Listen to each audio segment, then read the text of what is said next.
Excellent, so and film it. We take that as an average, as with all of these. So you can see here, your VO2 was starting to level off. We stopped because of the lungs, so there's nothing to say that you couldn't have gone a little bit further, or if we managed to resolve the problem with your lungs, you could push yourself even further. Yeah. But we're going to take this as an average all the way from the trough up to the peak. And then we're going to move across to a separate graph where we have a look at identifying your aerobic threshold. So we can see that we've kind of got two gradients in play here. We've got this initial one where we're collecting data at kind of this angle here, and then it gets steeper up here.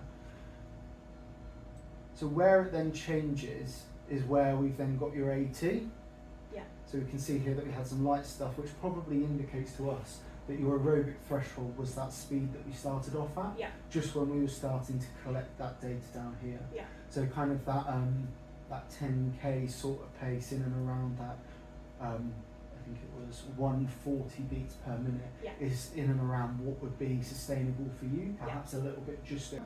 We also have a look at this graph here, which is ventilatory efficiency graph. We can see that we've got some real high peaks and troughs of where that is, which probably wasn't helped by your coffee. Nothing you can do to change that. But we can see kind of where that starts to change. So we can have a look at this graph down here, this graph here, as well as this graph here. It's going to be a little bit difficult because obviously we can see that we've moved this here and it's just jumped off of here altogether.